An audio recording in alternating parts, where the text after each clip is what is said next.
Hello everyone, I am very glad that you're joining this story. Subscribe, like and comment. Enjoy the story, smile more often. I was halfway through my morning coffee when my sister-in-law, Jessica, kicked open my front door like she owned the place. Her eyes were wild as she screamed, "I'm hosting Thanksgiving here, whether you like it or not." I nearly choked. My house? My kitchen? My plans? Absolutely not. But when I refused, she did something unbelievable. She went ahead and invited guests anyway. Fine. Two could play this game. What Jessica didn't know was that I had a secret plan of my own, one that would leave her completely speechless. Thanksgiving is my holiday. Always has been. Some people love Christmas, others go crazy for Halloween. But for me, Thanksgiving is sacred. It's a day of comfort, crisp autumn air, delicious food, a house that smells like cinnamon and roasted turkey. I look forward to it all year. It's the one day I get to slow down, enjoy cooking, and spend time with family on my terms. So, imagine my pure, unfiltered shock when my sister-in-law, Jessica, kicked open my front door at 9 in the morning like she was the sheriff of Thanksgiving Town. I nearly dropped my coffee as she barged in, her face set in a look of annoying determination.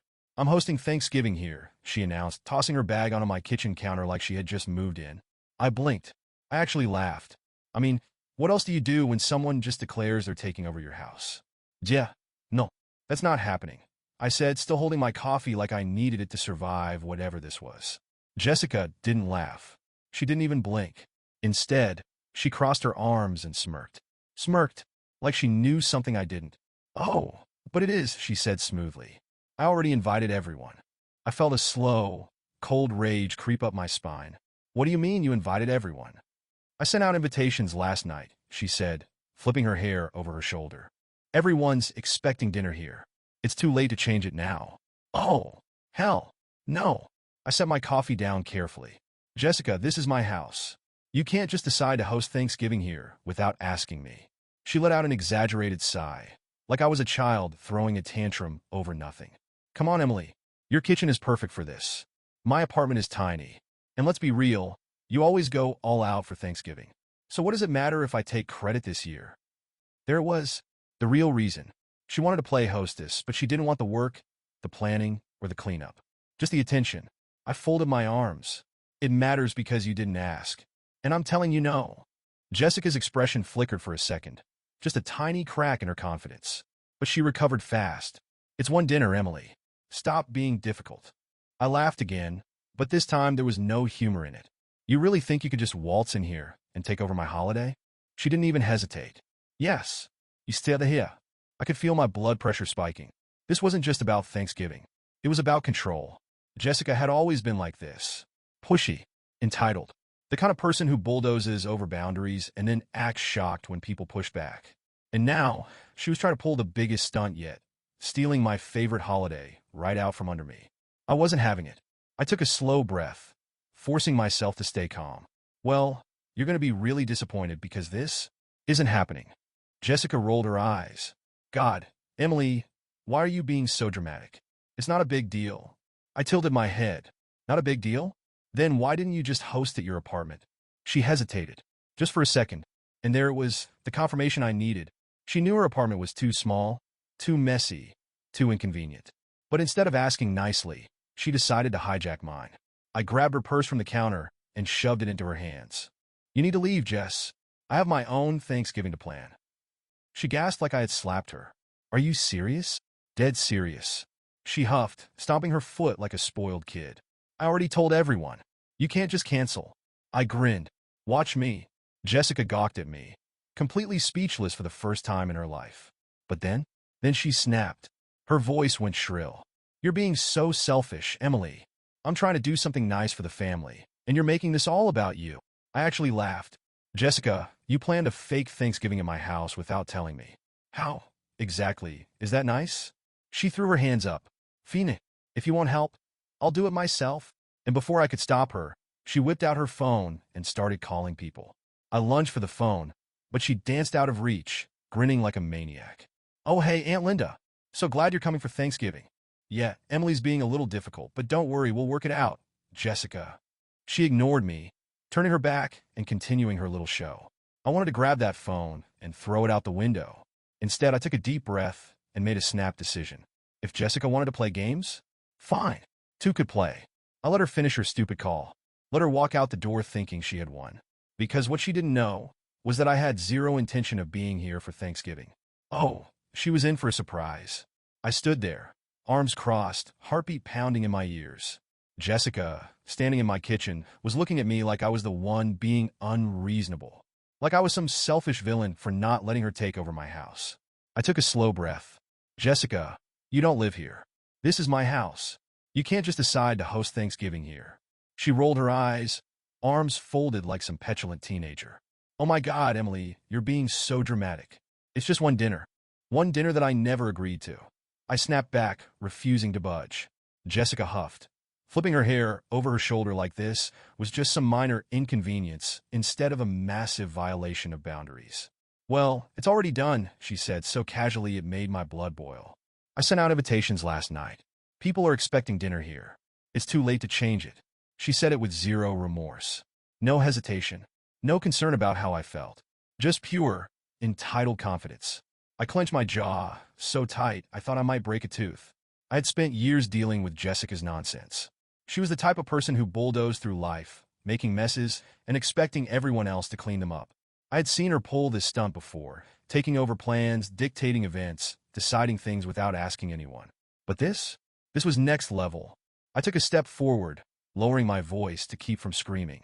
Jessica, I don't care who you invited. Thanksgiving is not happening in my house. She smirked, actually smirked. That's the thing, Emily. It is. I wanted to throw her out right then and there. I want to grab her by the shoulders, drag her to the front door, and toss her onto the porch like a bag of garbage. But instead, I took a deep breath. A very deep breath. Because this wasn't over. Jessica had made a huge mistake. She thought she could steamroll me like she did with everyone else. She thought I'd just give up and go along with her insanity. She was so wrong. I smiled sweetly.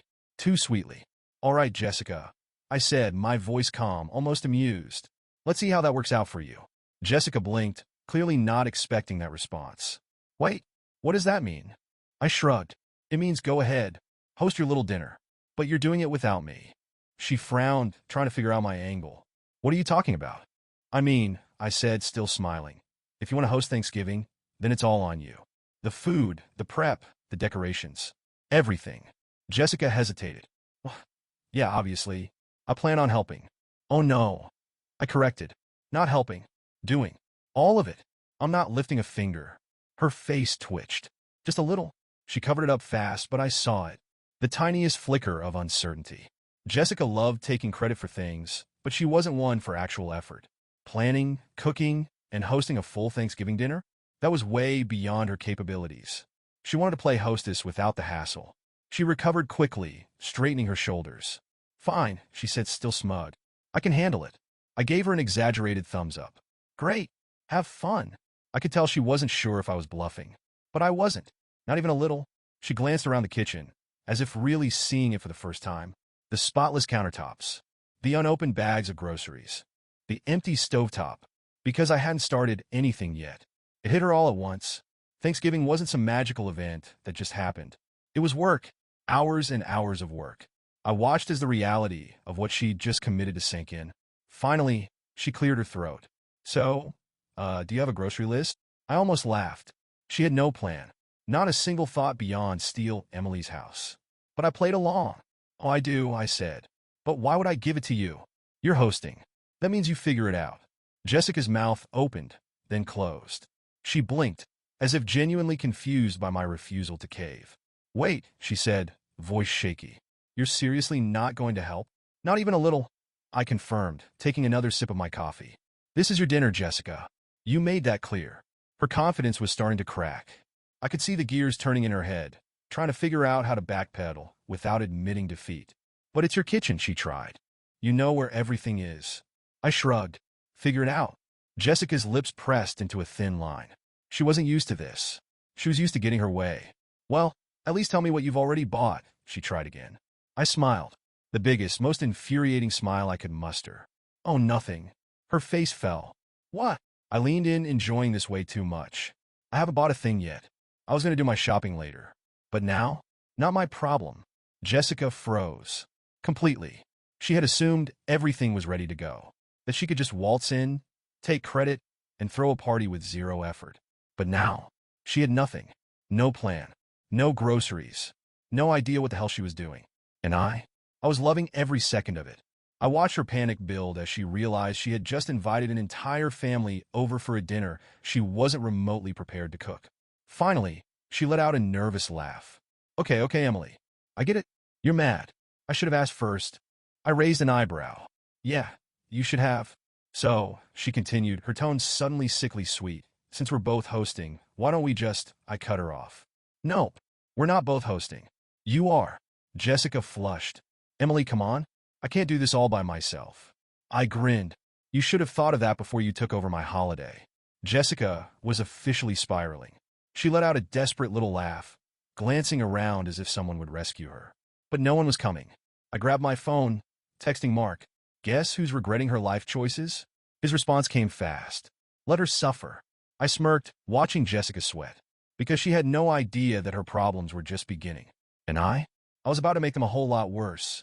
Jessica strutted out of my house like she had just won a battle, head held high, shoulders back, radiating the smug satisfaction of someone who thought they had completely outmaneuvered me. She didn't even say goodbye. She just grabbed her purse, flipped her hair, and left, as if her hostile takeover of my Thanksgiving was already set in stone. I waited until I heard my front door slam shut. Then, I let out a slow breath and picked up my phone. Mark answered on the second ring. Hey, babe, you're not going to believe what your sister just pulled, I said, voice dripping with exasperation. There was a brief pause, then a sigh. What did she do this time?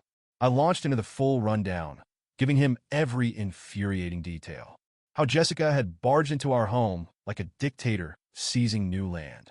How she had unilaterally decided that Thanksgiving was happening here, in our house, without so much as a conversation. How she had invited people behind my back and expected me to just fall in line.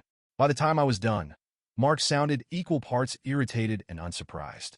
So, let me get this straight, he said, voice dry.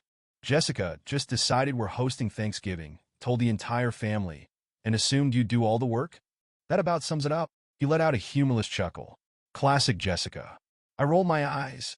She actually tried to get me to hand over my grocery list, like I was her personal Thanksgiving planner. When I told her she was on her own, she freaked out. I bet. Mark snorted. Oh, but it gets better, I said, grinning now. She left acting like she still had the upper hand. Like I'd just roll over and help her once I saw her floundering. Mark let out another amused breath. She really doesn't know you at all? Does she? I stretched out on the couch, letting my grin widen. Oh, she has no idea. There was a pause on the line, and I could practically hear the gears turning in Mark's head. All right, babe, what's the plan? I bit my lip, drawing out the suspense. Then, I dropped the bombshell. We're going on a last-minute vacation. Silence. Then, Mark burst out laughing. Wait, seriously? Dead serious, I confirmed. If Jessica wants to host Thanksgiving so badly, she can do it. Without us. Mark's laughter deepened. Oh my God, she's going to lose her mind. I know, I said a little too gleefully. She backed herself into a corner. She told everyone she was hosting, and now, she actually has to do it. Mark let out a low whistle. That's diabolical. Thank you, I said, pretending to be flattered. Now, help me pick a destination. Mark hummed in thought. Somewhere far enough that we can't be guilt-tripped into coming back. How about a cabin? Snow, fireplace, no cell service, I gasped. A secluded cabin in the mountains? Where Jessica literally can't reach us. Exactly, he said, grinning through the phone. I love it. Let's do it. We spent the next hour browsing rental listings, giggling like evil masterminds. Finally, we found the perfect spot. A gorgeous little cabin in the mountains, complete with a fireplace, a stocked kitchen, and absolute peace from Jessica's nonsense. I booked it immediately. The moment the confirmation email came through, a wave of satisfaction rolled over me. This was perfect. I could already picture Jessica's reaction when she realized we were gone. That she had invited an entire family over to a house that wasn't even available. And the best part? I wasn't going to tell her. Not yet. I was going to let her spiral. Let her think everything was going her way. Let her get comfortable with the idea that she had won. Then, at the very last moment, I was going to drop the truth. Oh, this was going to be so much fun. The moment Jessica strutted out of my house, I pulled up the confirmation email for the coziest cabin in the mountains and let out a long, satisfied sigh. It was official. Mark and I were about to pull off the greatest Thanksgiving escape in family history. I reread the description of the rental for the 10th time, grinning like a lunatic. Secluded, peaceful, fully stocked, a fireplace, a giant bathtub. Absolutely zero chance of Jessica showing up at my front door. I could already picture it. Me, curled up under a blanket with hot cocoa, watching the snow fall outside while Jessica ran around like a headless turkey, trying to figure out how to cook a full Thanksgiving meal with zero preparation. God, it was beautiful. Mark walked into the living room, stretching his arms over his head. All right, he said, yawning. You officially got us a getaway? I held up my phone, wiggling it in triumph. Cabin's booked, bags are getting packed, and in 48 hours, we'll be sipping hot chocolate in total silence. His grin stretched. I love you. I know. I smirked. He dropped onto the couch beside me, leaning in to look at the listing. Damn, this place looks nice. How long are we staying? Long enough for Jessica to fully self-destruct. Mark barked out a laugh. So a week? Minimum. We both dissolved into mischievous laughter. But even though the escape plan was set, I wasn't taking any chances. Jessica was persistent when she wanted something, and I wasn't about to let her wiggle her way back into my house, which meant I needed backup. I grabbed my phone and dialed the one person who would absolutely have my back in this situation, my neighbor Karen. Now, before you get the wrong idea, Karen isn't the stereotypical Karen. She's not the type to throw tantrums in a store or demand to speak to managers. No, my Karen is a force of nature. She's a retired cop with a zero-tolerance policy for nonsense, and she takes neighborhood security very, very seriously. She picked up on the second ring. Emily? Karen, I said sweetly. How would you like to be my house's official Thanksgiving bouncer? There was a brief pause. Then, what the hell did Jessica do now? I grinned. Karen knew all about Jessica. She had witnessed more than a few of my sister-in-law's boundary-stomping antics over the years, and she had zero patience for them. Oh, just the usual, I said lightly. She invited the entire family over for Thanksgiving at my house, without asking me. Karen made a sound that was part snort, part disgusted scoff. Oh, for Emily, why do you even let her in your house? I didn't, I sighed. She just walked in. Next time, call me. I'll drag her out by the ear. I fully believed her. Well, don't worry, I said, chuckling. She's not my problem anymore. Mark and I are leaving town. Good for you, Karen said approvingly. Then, after a pause, wait, does she know? Not yet, I admitted. I'm waiting for the perfect moment. Karen cackled. Oh, this is going to be good. That's actually why I'm calling. I continued. Can you keep an eye on the house while we're gone? I wouldn't put it past Jessica to try and get in once she realizes we're not here. Karen's voice went dangerously sharp. You think she'd actually try to break in? I hesitated. Would Jessica be that insane? Yeah, she absolutely would. She's desperate enough to do something stupid, I admitted. I just don't trust her. Karen let out a low, menacing chuckle. Oh, don't worry. I'll make sure she doesn't set one toe on your property. I could almost pity Jessica. Almost. With my house security handled, I moved on to my next level of pettiness. Because I wasn't just going to leave Jessica to figure things out on her own. I was going to make sure the entire family knew exactly what was happening. I pulled up my family's group chat. It was usually a ghost town, only coming to life for birthdays, major announcements, or holiday planning. Jessica had probably already told them we were hosting, conveniently leaving out the fact that I had never agreed to it. Time to fix that. I typed out a message, smirking the whole time. Emily, hey everyone, just a quick heads up. Mark and I are heading out of town for Thanksgiving. We booked a last-minute cabin in the mountains, and we'll be completely off-grid. Hope you all have a great holiday.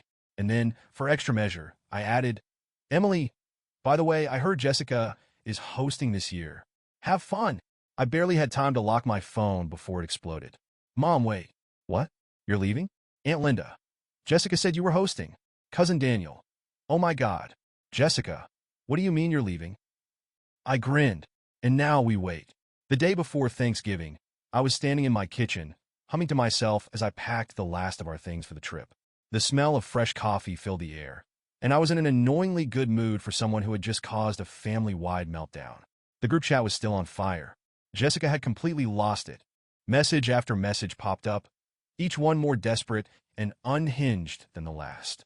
Jessica, you can't just leave. Jessica, this isn't funny, Emily. Jessica, Mom and Dad were expecting dinner at your house. Jessica, who is going to cook the turkey? Jessica, answer your phone. I took another sip of my coffee. Delicious. I was half expecting her to show up at my door again, but instead, my phone rang. Jessica. I let it ring 3 times before answering, just to annoy her. Hey, Jessica, I said cheerfully like I hadn't been watching her meltdown in real time. She didn't waste a second. Hey, so, I need your grocery list. I'll do the shopping. I bit back a laugh. She really thought I was still going along with this. Oh, I said, feigning surprise. Didn't Mark tell you? We're not going to be home. Silence. Then, wait. What? I smiled. Yeah, we're taking a little vacation. Last-minute trip. Just something fun and relaxing, you know? More silence. Then, you're kidding. I glanced at my nails, enjoying every second of this. Nope. Her breathing became ragged, like she had just run a marathon. But you can't. People are coming tomorrow. Oh, I know, I said lightly. Your guests, right? You'll figure it out. Emily. Her voice was high-pitched and panicked, but I was already done with this conversation. Enjoy your dinner, Jess, I chirped, and before she could explode, I hung up. And then, all hell broke loose. 1 hour later, my phone blew up. Jessica called me 16 times. She texted me so much that my phone actually froze. Then the rest of the family joined in. Mom, Emily, what's going on? Dad, why is Jessica saying you abandoned Thanksgiving? Aunt Linda, I don't know what's happening, but I am not eating whatever Jessica cooks. Jessica, this is a disaster. Get back here now? I let out a content sigh and tossed my phone onto the couch. Mark walked in, holding up his own phone. Jess just called me 5 times in a row. Should I answer? I grinned. Only if you want your ears to start bleeding.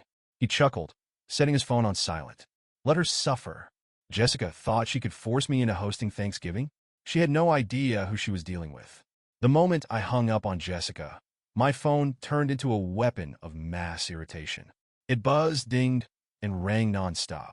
Every time I glanced at the screen, it was either a call, a voicemail, or a novel-length text from Jessica. She wasn't just mad, she was unhinged. For the first half hour, I let her stew. I ignored every call, every text, every guilt-tripping attempt. I put my phone on Do Not Disturb and went about my packing like I had zero cares in the world. But Jessica? Oh, she was spiraling. When I finally checked my voicemail, I was greeted with a series of increasingly hysterical messages. Voicemail number 1. Emily, call me back. Now. Voicemail number 2. I don't know what game you think you're playing, but this isn't funny. People are expecting dinner at your house. Voicemail number 3. You cannot just leave. Do you understand how selfish that is? Voicemail number 4. I hope you realize you've ruined Thanksgiving. Absolutely ruined it. Oh, sweet, sweet music. I played the last one for Mark, who was stuffing his suitcase full of warm clothes. He burst out laughing. Wow, he said, shaking his head. She's losing it. She's fully unraveling. I agreed gleefully. And it's only going to get worse. And sure enough, it did. Not even 5 minutes later, another voicemail came in. This one was pure, desperate guilt-tripping. Jessica, Mom and Dad were so excited. Now they're disappointed. How could you do this to them? I almost rolled my eyes into another dimension. Because guess what? I had spoken to my parents earlier that day. And shockingly, they were totally fine. In fact, my mom had been completely understanding about it. When I told her about our last-minute trip, she had just said, "Oh, that sounds lovely. You two deserve a break." Dad? He had barely reacted. Nice. Send me a picture of the cabin. That was it. No disappointment. No guilt. No tantin. Jessica was lying. Mark grinned at me as he zipped up his suitcase. You should call Mom and Dad, just for fun. I laughed. Oh, you mean to confirm that they're not actually sobbing over our absence? He smirked. Exactly. So I did. Mom answered on the second ring. Hey, sweetie. Hey, Mom. I said, trying to contain my evil glee. Just checking in. Everything okay? Oh, we're good, she chirped. Your dad and I decided to just have a quiet dinner this year. No big deal. Oh, I said, playing dumb. Jessica made it sound like you were really upset that we weren't hosting. Mom scoffed. Jessica is being dramatic. I bit back a grin. So, you're not disappointed? Oh, honey, Mom laughed. Of course not. You and Mark work hard. You deserve a break. Boom.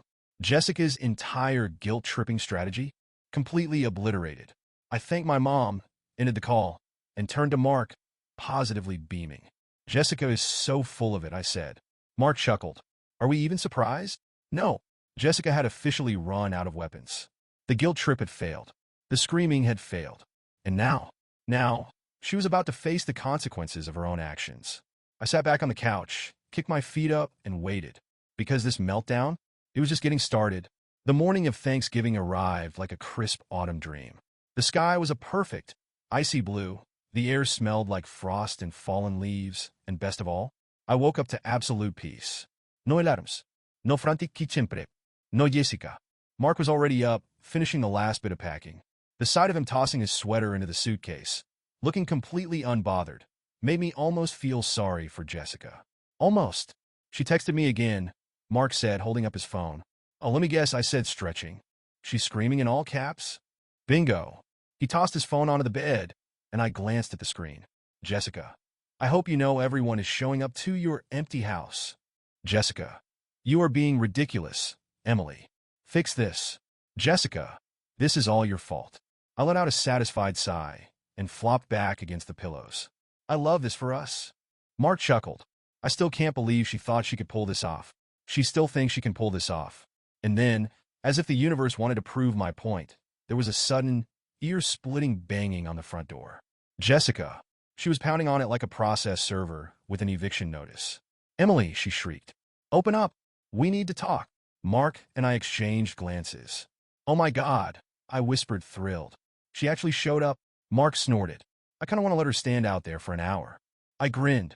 Tempting. But I have a better idea. I slid out of bed, slow and dramatic, relishing the moment. Jessica kept pounding. I know you're in there. I took my time walking to the door, then cracked it open just an inch. Jessica stood on my porch, hair wild, face flushed, eyes practically twitching with rage. She looked feral. We need to talk, she snapped. I gave her my sweetest, most insufferable smile. Sorry, can't. We have a flight to catch. Jessica's eyes went huge. Wait, what? We're heading out now, I said casually. Gotta beat traffic. Her jaw actually dropped. For a second, I thought she might short-circuit. You can't just leave, she shrieked. What am I supposed to do? I tilted my head, pretending to think. Then I smiled. Hosted at your apartment, I said sweetly. Like you should have from the start. Jessica's face went redder than a burnt turkey. No, no, no, no. Emily, you don't get it. People are literally on their way here. I widened my eyes. Oh no, that sounds like your problem. Jessica gasped like I had slapped her. Are you serious? I shrugged. You made the invitations, Jess. You told everyone you were hosting. I never agreed. But, she stammered, looking completely unhinged. I glanced over my shoulder at Mark. Babe, we should go. Don't want to miss our flight. Mark nodded, grinning like a villain. Yeah, we have a vacation to enjoy. Jessica actually stomped her foot. You can't do this. Oh, but we are. And with that, I closed the door. Jessica screamed. Like full volume, frustrated banshee scream. I turned to Mark, grinning ear to ear. That went well. Mark burst out laughing. I almost feel bad for her. I raised an eyebrow. He smirked. I said almost. We grabbed our bags, loaded up the car, and as we pulled out of the driveway, Jessica was still standing on my porch, phone in hand, probably trying to call me again. I didn't answer. Instead, I turned on some holiday music, leaned back in my seat, and sighed. Best Thanksgiving ever. Jessica was still standing on my porch when Mark and I started pulling out of the driveway. And she was losing her mind. She ran up to my car window, banging on it like she was trying to escape a burning building. Her face was flushed, her breathing erratic, and her eyes were wide with the kind of panicked desperation that only comes from a plan falling apart in real time. I rolled the window down half an inch, just enough to hear her. You can't leave, she shrieked. I tilted my head, completely unbothered. Pretty sure I can. Her hands balled into fists. Emily, I am not kidding. People are showing up in 2 hours. You need to fix this. I glanced at Mark, who was barely containing his laughter. He gave me a little go-on nod, because at this point, we were just toying with her. I sighed like I was about to explain simple math to a toddler. Jessica, I said slowly, you invited people to my house without asking me. That's not how this works. Her nostrils flared. I told you my apartment is too small. And that's somehow my problem? I said, voice dripping with fake sympathy. Jessica let out a half-sob, half-scream. You are ruining everything. Mark let out a low whistle, shaking his head. Man, I really hope you didn't tell anyone to bring side dishes, because it sounds like you're about to have a very empty dinner table. Jessica whipped around to glare at him. Stay out of this, Mark. "Oh, I'm just here for the entertainment," he said, grinning. Jessica turned back to me, panting like a cornered animal. "Please, Emily," she tried, shifting tactics so fast it almost gave me whiplash. "I can't do this alone." And then she pulled out the nuclear option. Tears. Big, crocodile, Oscar-worthy fake tears. She collapsed against the car like she was a tragic heroine in a soap opera. "Oh my God, Emily, please," she sobbed. "I just wanted one nice family dinner." "Is that so much to ask?" I stared at her, completely unmoved. "Jessica," I said flatly, "cut the act." She sniffled. What?" I narrowed my eyes. "You're not upset because you wanted a nice family dinner. You're upset because you don't want to deal with the consequences of your own actions." Her face twitched. I continued, my voice deadly calm. "You didn't want to host Thanksgiving. You wanted to hijack MY holiday, use MY house, and take credit for MY cooking. You didn't plan, you didn't prepare, and you thought you could bully me into handling everything." Jessica's mouth opened and closed, like a fish gasping for air. "You did this to yourself," I finished, voice icy. Jessica blinked rapidly, like she was trying to recalibrate. Then, she let out a frustrated shriek. "You were such a selfish bitch," she finally screamed, all pretense of victimhood gone. I smirked, "And yet, somehow, my Thanksgiving plans are still better than yours." Her entire face flushed red. I hit the window up button. She let out a wordless scream as the glass separated us. Mark burst out laughing. "Oh my God, you are ruthless." I grinned, pleased with myself. Then, just for fun, I rolled the window back down half an inch. "Have a great Thanksgiving, Jess," I said sweetly. And with that, we drove away. Jessica stood there, fists clenched, completely powerless. And for the first time ever, she had to deal with a mess she couldn't dump on someone else. Jessica had no choice. With Mark and me officially gone, our house locked up tight, and my neighbor Karen on high alert, she was left scrambling to salvage her mess. And from what I later pieced together, it was an unmitigated disaster. Since she had invited half the family without actually preparing for it, she was completely unprepared. No backup plan, no alternate location, nothing. Her only option? Hosting in her tiny, barely functional apartment. Now, to understand how truly terrible this was, let me paint a picture. Jessica's apartment was the size of a shoebox. Her kitchen? Laughably small. Barely enough counter space for a coffee maker, let alone an entire Thanksgiving meal. And yet, somehow, she had the audacity to cram over a dozen people inside. The moment guests arrived, the complaints started. "It's so cramped in here. Where are we supposed to sit? Oh my God, is the oven even on?" Jessica, apparently, tried to stay calm. She smiled, assured everyone that dinner was almost ready, and went to check on the turkey. And that's when the first disaster struck. The turkey, her grand centerpiece, was a complete failure. Half raw, pale, and sickly looking.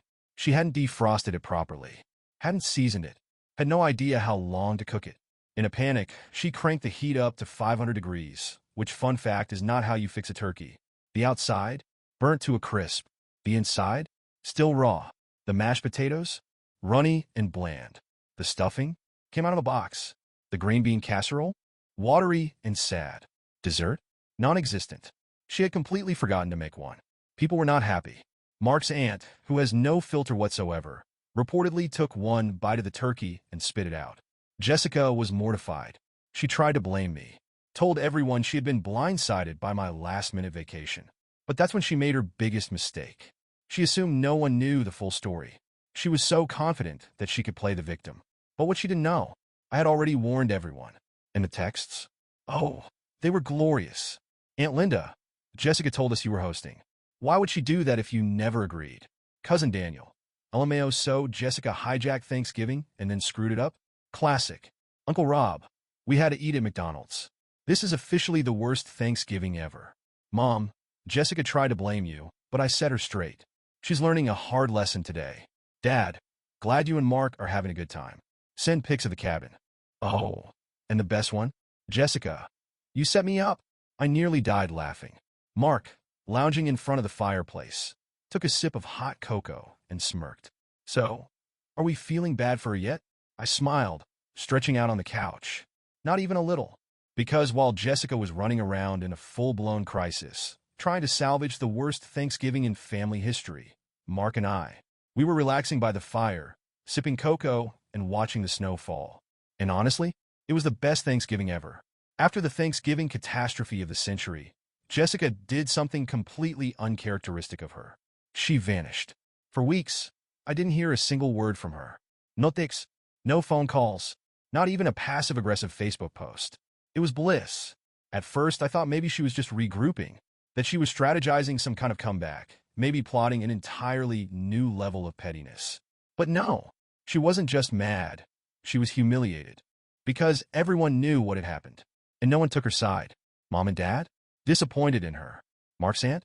Still fuming over the inedible turkey. Cousin Daniel? Milking the story for laughs at every family gathering. Even her own friends had apparently called her out. Oh my God, Jessica. One of them had texted her, which I later heard about from Mark's cousin. You didn't even try to cook before? What were you thinking? She had no defense. Because at the end of the day, she knew this wasn't about the dinner itself. This was about control. She had tried to hijack my holiday. She had expected me to cave. And when I didn't, she crashed and burned. For the first time ever, Jessica was forced to face the actual consequences of her actions. And she did not handle it well. Mark and I returned home the Sunday after Thanksgiving, stepping into our perfectly untouched house. No mess, no stress, no signs of a holiday gone wrong. It was glorious. I checked my phone, half expecting one last rant from Jessica, but instead, nothing. Radio silence. Jessica had gone into full avoidance mode. And honestly, I was fine with it. If she wanted to sulk, let her sulk. If she wanted to throw a tantrum in the privacy of her own apartment, that was her problem. I went about my life happily, and I did not reach out first. Weeks passed. The family continued to roast Jessica behind her back, and I continued to not care. And then Christmas rolled around, the first big family gathering since Turkeygeddon. Mark and I showed up late on purpose. Not because we were avoiding Jessica, but because we wanted to make an entrance. We walked into my parents' house, greeted warmly by everyone except one person. Jessica. She was sitting at the dining table, arms crossed, moodily stabbing a piece of ham. The moment she saw me, her expression twitched. I gave her a cheery wave. She glared. Mom, who had been standing near the fireplace, clapped her hands together. Oh, good. Now that everyone's here, we can do presents. Jessica muttered something under her breath. Mark and I exchanged an amused glance, but said nothing. We went about the evening as normal. Enjoyed dinner. Opened presents. Chatted with the family. And Jessica? She sulked the entire time. It wasn't until the end of the night, when people were starting to leave, that she finally cracked. I was grabbing my coat when I heard a quiet voice behind me. Emily. I turned around, raising an eyebrow. Yeah. Jessica looked deeply uncomfortable. She shifted on her feet, chewing her lip, clearly forcing herself to be here. I should have asked, she muttered, looking at the floor. I tilted my head, pretending to think. You think? Her jaw clenched slightly, but she nodded. Yeah. She still wasn't outright apologizing, but this was as close as Jessica was ever going to get. I sighed, throwing my coat over my shoulders. Lesson learned, huh? She didn't answer, so I smiled. Merry Christmas, Jessica. And with that, I walked out the door. Because if there's one rule in life, it's this. You don't declare war on someone in their own house. Because sometimes, they'll just vanish and leave you to deal with the mess.